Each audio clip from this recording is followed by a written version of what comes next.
नमस्कार, मैं अभिषेक उपाध्याय। आप देख रहे हैं टॉप सीक्रेट। आखिरकार लखनऊ में क्या हुआ? दो आईआरएस अधिकारी जब भिड़े तो किसने किसको मारा, ये सारे सवाल हैं। पहला थप्पड़ किसने मारा और मीडिया में जो रिपोर्ट किया जा रहा है क्या वो सच है? क्या ये सही है कि इस मामले के गवाह भी हैं और गवाह में commissioner of income tax admin शामिल हैं, गवाह में commissioner of income tax appeal शामिल हैं, गवाह में कई सारे चपरासी शामिल हैं, गवाह में स्टाफ शामिल है, गवाह में सीसीटीवी फुटेज है। पहला थप्पड़ किसने किसको मारा और एफआईआर किसके खिलाफ दर्ज हो रही है, ये बड़ा सवाल है। और सवाल इसलिए भी उठ रहा है क्योंकि इस मामले में आप समझिए दो पक्ष हैं। एक पक्ष है गौरव गर्ग का, वो भी आईआरएस अधिकारी हैं, और दूसरा पक्ष है योगेंद्र मिश्रा का, वो भी आईआरएस अधिकारी हैं। गौरव गर्ग जो हैं वो डिप्टी कमिश्नर हैं इनकम टैक्स के, योगेंद्र मिश्रा वो ज्वाइंट कमिश्नर हैं, यानी कि योगेंद्र मिश्रा सीनियर हैं और गौरव गर्ग जूनियर हैं। इन दोनों के बीच में 29 मई को झड़प हो जाती है। झड़प हो जाती है एक मुद्दे को लेकर के, जब दोनों जो प्रत्यक्ष कर भवन है लखनऊ का, वहां पर आमने सामने बैठे हुए थे और उस मौके पर दो महत्वपूर्ण लोग और मौजूद थे, जिसमें से एक commissioner of income tax appeal और commissioner of income tax admin, ये लोग मौजूद थे। इनकी मौजूदगी में वाकया हुआ है, वहाँ सीसीटीवी फुटेज है। और आपने अभी तक जो देखा, जो मीडिया में रिपोर्ट हुआ, मैं आपको एक तस्वीर दिखा रहा हूँ किस तरह से एक पक्ष रिपोर्ट हुआ है कि गौरव गर्ग को मारा गया है, कमरे में बंद करके मारा गया, और क्या क्या बातें रिपोर्ट हो गई। आप देखिए कि किस तरह से योगेंद्र मिश्रा ने मारा, गौरव गर्ग गंभीर रूप से घायल हो गए, तमाम सारे नैरेटिव अलग अलग रिपोर्ट हुए हैं। ये एक पक्ष है।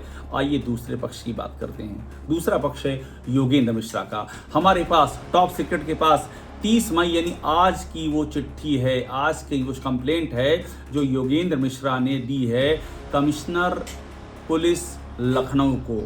ये कंप्लेंट दी है और ये कंप्लेंट बहुत महत्वपूर्ण है।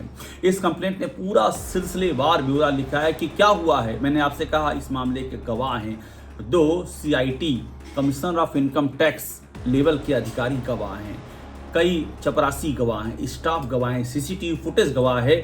इन सब का भी जिक्र होना चाहिए था, जो कि अभी तक नहीं हुआ है। आप जितनी मीडिया रिपोर्ट देखेंगे आपको यही दिखेगा कि गौरव गर्ग को मारा गया, और ऐसा मारा गया कि उनका चोटें आई हैं, उनके प्राइवेट पार्ट में चोटें आई हैं, एफआईआर दर्ज हो गई, सब हो गई है। लेकिन हुआ क्या था ये सुनिए। और एक बात मैं आपको यहाँ और जिक्र करूँगा, ये बड़ी दिलचस्प बात है कि गौरव गर्ग की पत्नी जो है रवीना त्यागी, वो आईपीएस हैं यूपी काडर की, वो लखनऊ में ही पोस्टेड हैं।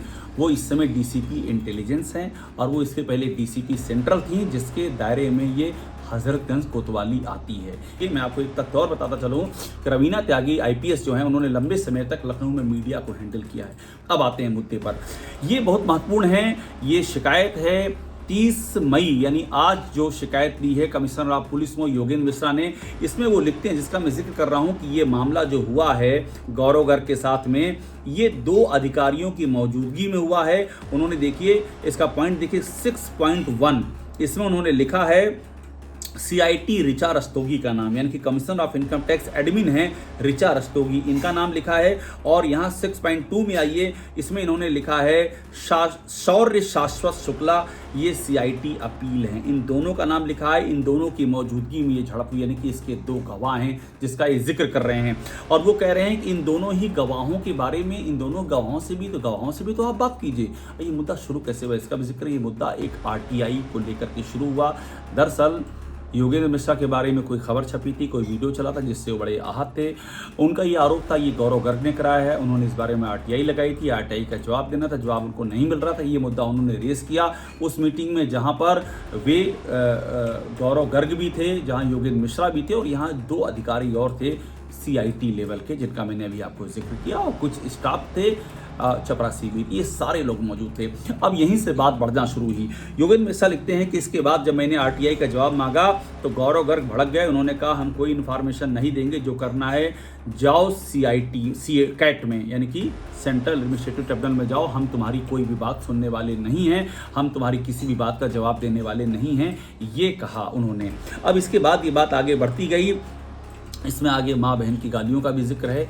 जो योगेंद्र मिश्रा का आरोप है कि गौरव गर्ग ने गालियां दी और ये गालियां इन 2 commissioner of income tax level के अधिकारियों की मौजूदगी में हुई, उनसे आप पूछ लीजिए। अब ये बात आगे वर्बल एब्यूज बढ़ता गया, आपस में ये लड़ाई झगड़ा बढ़ता गया, लेकिन अब आगे आप बढ़ेंगे। सबसे महत्वपूर्ण है 6.10।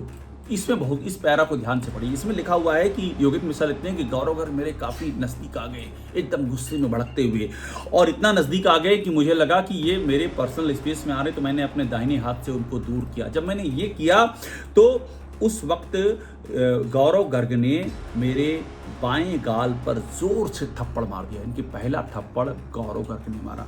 ये योगेंद्र मिश्रा लिखते हैं। वो कहते हैं इसका सीसीटीवी एविडेंस है, इसका बाकायदा गवाह हैं। अब ये हुआ है सीआईटी एडमिन के सामने, ये हुआ है सीआईटी अपील के सामने, ये हुआ है वहाँ जो मौजूद स्टाफ था, जो पियोन थे, उनके सामने थप्पड़ मारा गया। तो पहला थप्पड़ योगेंद्र मिश्रा को गौरव गर्ग ने मारा और ये सीसीटीवी में दर्ज है। ये बहुत महत्वपूर्ण बात है। वे लिखते हैं कि इसके बाद मैंने अपने आप को बचाने के लिए उनको थोड़ा सा पीछे की ओर ढकेलना चाहा और इस प्रक्रिया में मेरे हाथ में सोने की एक अंगूठी थी और वो उनके होठों से रगड़ गई, उससे उन्हें छोटी सी चोट आई और ये मैंने डिफेंस में अपने किया है। उसके बाद वो लिखते हैं कि 3 लोगों ने 6.11 देखिए, कम से कम 3 जिसमें चपरासी स्टाफ मेंबर थे, वे भाग करके आए। उन्होंने हाथ से फिजिकली पकड़ा, गौरव गर्ग को रोका जो कि गाली बक रहे थे और मुझे मेरे पीछे दौड़ने की कोशिश कर रहे थे, उनको रोका उन लोगों ने। और उसके बाद ये पूरा का पूरा इंसिडेंट जो है सीसीटीवी में कवर हुआ है। योगेंद्र मिश्रा कहते हैं भाई सीसीटीवी की जांच कीजिए ना, ये तो सीसीटीवी में है। वो ये भी लिखते हैं, फिर से वो नाम लिखते हैं कि देखिए 6.12 में देखिए, वो लिखते हैं कि ऋचा रस्तोगी जो सीआईटी एडमिन हैं और शौर्य शुक्ला जो सीआईटी अपील है, ये उनके सामने हुआ है, ये पियोन और स्टाफ के सामने हुआ है। अब वो कहते हैं कि मीडिया में जो खबरें चल रही हैं, फेक न्यूज़ चल रही है, उसका हवाला देते हैं कि देखिए कैसे चीज़ें मेरे खिलाफ प्लांट की जा रही हैं। वही लिखते हैं कि पहला क्लेम जो कह रहा है, जो जिसमें ये लिख रहा है कि मैंने मारा है उनको, ये 7.71 में क्लेम है कि मैं कमरे में घुसा और मैंने मारा। वो ये कहते हैं कि जो कमरे हैं वहाँ के, जो प्रत्यक्ष कर भवन के, वहाँ ऐसा हो ही नहीं सकता कि उसको अंदर से लॉक किया जा सके, उसको अंदर से आप लॉक नहीं कर सकते हैं। वहाँ जो शीशे हैं, दरवाजे हैं, वो शीशे के दरवाजे हैं, तो मैंने लॉक कहाँ से कर लिया? ये झूठी खबरें क्यों चल रही हैं? वे आगे लिखते हैं कि ये कहा जा रहा है कि मैंने उनको चोट पहुंचाई है, ये भी गलत है। उल्टा मुझे असॉल्ट किया गया है, मुझे थप्पड़ मारा गया है, सीसीटीवी फुटेज है, क्यों नहीं देखा जाता है? वे इसके बाद यहाँ तक लिखते हैं कि ये कहा जा रहा है कि गौरव गर्ग मेरे किसी मामले की जांच कर रहे थे। वो लिखते हैं कि गौरव गर्ग तो मुझसे जूनियर हैं, वो मेरे मामले की जांच कैसे करेंगे? जो सीबीडीटी की हायरार्की जानते हैं, central board of direct taxes, वो जानते होंगे कि ये हो ही नहीं सकता है कि जूनियर अधिकारी एक सीनियर की जांच करेगा। ये झूठी खबरें मीडिया में कौन फैला रहा है? वे सवाल उठाते हैं और वे कहते हैं कि ये सब फॉल्स नैरेटिव मेरे बारे में फैलाया जा रहा है और ये सारी झूठी बातें हैं और इस तरह की बातें एक सोची समझी रणनीति के तहत की जा रही हैं, फैलाई जा रही हैं। और आखिर में वो प्रेयर में लिखते हैं कि मैं मांग करता हूं कि गौरव गर्ग के खिलाफ एफआईआर दर्ज की जाए। अब देखिए, वो गौरव गर्ग के खिलाफ एफआईआर की बात कर रहे हैं, लेकिन हम आपको दिखा रहे हैं कि हुआ क्या इस मामले में। इस मामले में एफआईआर हो गई है योगेंद्र मिश्रा के खिलाफ और एफआईआर गंभीर धाराओं में हुई है। मैं आपको पढ़ रहा हूं। इसमें बीएनएस की धारा 109, 121, 221, 324, 352, 351, धारा 2 एवं 3 के तहत ये केस दर्ज किया गया है। तो एफआईआर तो हुई है इस पूरे मामले में योगेंद्र मिश्रा के खिलाफ। तो ये शिकायत बहुत ही महत्वपूर्ण है। इसमें मैं बार बार कह रहा हूँ, साक्ष्यों का जिक्र है, एक के बाद एक साक्ष्य हैं, गवाहों का जिक्र है। सवाल ये है कि क्या लखनऊ पुलिस इन गवाहों से बातचीत करेगी, इनसे पूछताछ करेगी? क्या सीसीटीवी फुटेज निकाला जाएगा? क्या वो मीडिया को भी एक्सेस कराया जाएगा? क्योंकि इस मामले में ये आरोप है कि मीडिया ने एक पक्ष की खबरें छापी हैं, तो सीसीटीवी फुटेज सामने आएगा तो दूसरा पक्ष भी क्लियर हो जाएगा। इसलिए ज़रूरी है इस मामले में न्याय हो, दूध का दूध हो, पानी का पानी हो। और जिस लखनऊ में एक आम पत्रकार, एक आम व्यक्ति न्याय पाने के लिए इस थाने से लेकर के उस कोतवाली तक भटकता रहता है, जहां कुछ ऐसी एफआईआर दर्ज होती जिस पर कि लोग दंग रह जाते हैं, ईश्वरीय एफआईआर दर्ज होती हैं, वहां इस मामले ने लखनऊ की जो पुलिस व्यवस्था है उसको लेकर के भी कई सारे यक्ष प्रश्न खड़े किए हैं। इस मामले की निष्पक्ष जांच ही इन यक्ष प्रश्नों का जवाब होगी। टॉप सीक्रेट को देखते रहिए, लाइक कीजिए, सब्सक्राइब जरूर कीजिए।